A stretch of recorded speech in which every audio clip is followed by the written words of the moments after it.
So I think the first thing to understand here is that masculine men come in all shapes and sizes. They don't always look the way we are taught stereotypically they look. So, for example, at one of my live events in London, I showed the slide of a man with a lot of muscle, and then I showed a short guy, and I said, which of them has more masculine energy? And all the women said, the one, who looks so macho and with so much muscle. And I was like, the answer is we don't know. We don't know who's got more masculine energy because sometimes the men who look very masculine, look very much in control, can be very feminine in the way they show up in the relationship, which means that you can be at a party and you can be talking to this man who looks like a stud, a model, and you're like, wow, he's so masculine. And then he just stands there, leans back around you, doesn't initiate conversation, doesn't make you feel special, doesn't ask for your number, is so passive that it's almost boring.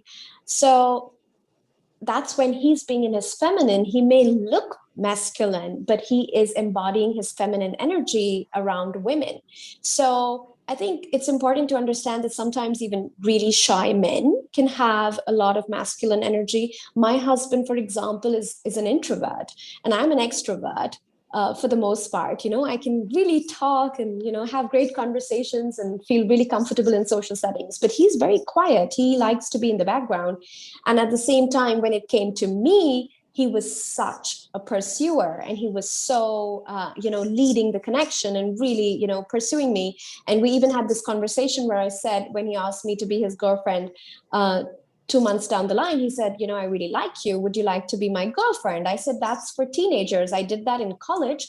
I'm now looking for my forever person. And so till you know that I'm your forever person, I'd like to keep my options open, because that just feels fair to me that, I keep my options open till you know that I am not just worth being your girlfriend, I'm worthy of being your wife. And so it's amazing because I was dating all these other men at the same time, meeting bankers and meeting like men who were in very masculine careers.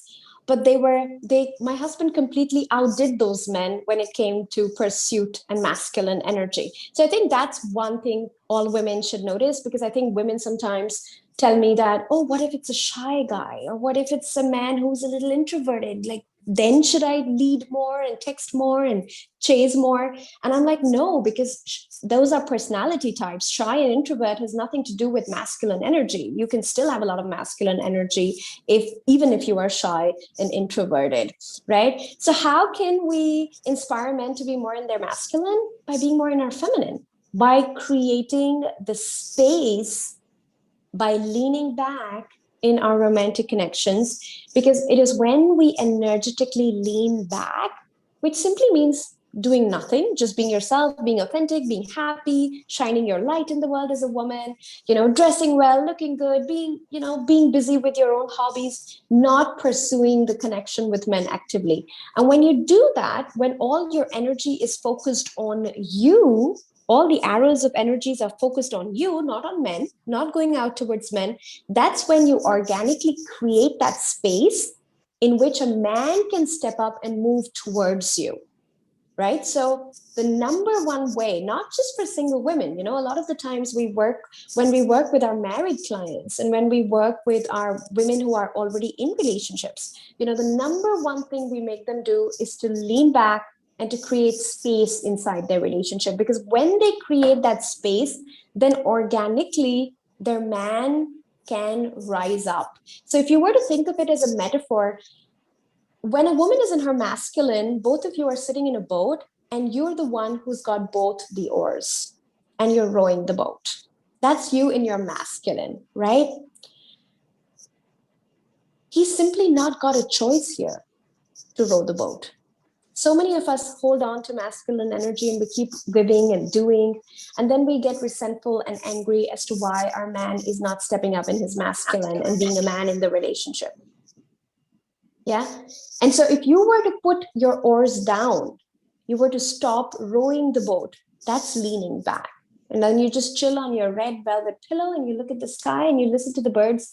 Now you are creating that space for him to pick up the oars and to, drive the boat forward. So that's what feminine looks like. It looks like leaning back, creating that space so that our men have the space to become a man in our presence.